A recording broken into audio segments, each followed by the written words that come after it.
Hello, আসসালামু আলাইকুম। সবাইকে আবার অভিনন্দন জান্নাতুল রূপা ব্লগে। আজকে কোনো ধরনের ক্রিম ছাড়া একটি আইসক্রিম বানিয়ে দেখাবো। চলুন শুরু করা যাক। প্রথমে আমি একটি প্যানে 1 লিটার দুধ নিব। এবার হাফ কাপ কনডেন্স মিল্ক নিব এবং 2 চামচ কর্নফ্লাওয়ার তরল দুধের সাথে মিশিয়ে 1 লিটার দুধে ঢেলে দিব।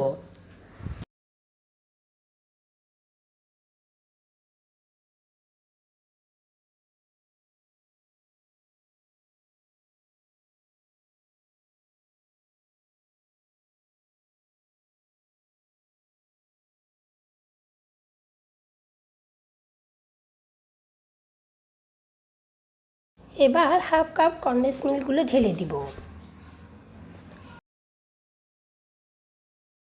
এবার 1 চামচ ভ্যানিলা এসেন্স অ্যাড করব। এবার হাফ কাপ পাউডার দুধ ব্যবহার করব। এবার পরিমাণ মতো চিনি ব্যবহার করব। এবার 1 লিটার দুধ জাল করে হাফ লিটার করে নিব।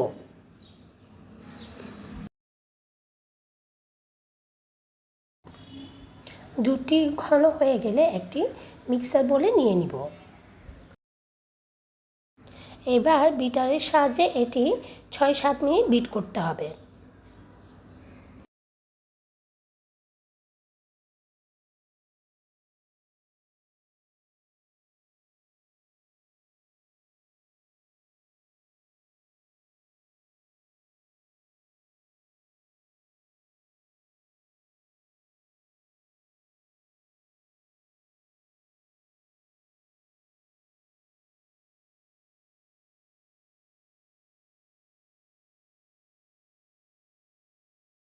এবার এটি ঘন ব্যাটার রেডি হয়ে গেছে।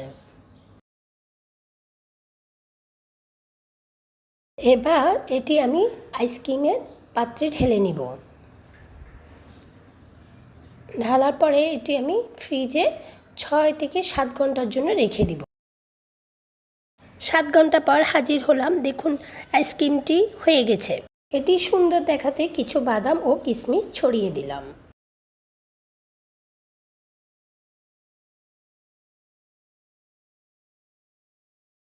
এবার এটি আমি একটি পাত্রে সার্ভ করে নিব। দেখুন কতটা সুন্দর এবং লোভনীয় হয়েছে, হুবহু দোকানের আইসক্রিমের মতো। ভিডিওটি ভালো লাগলে আপনারা সবাই লাইক এবং সাবস্ক্রাইব করে দিবেন।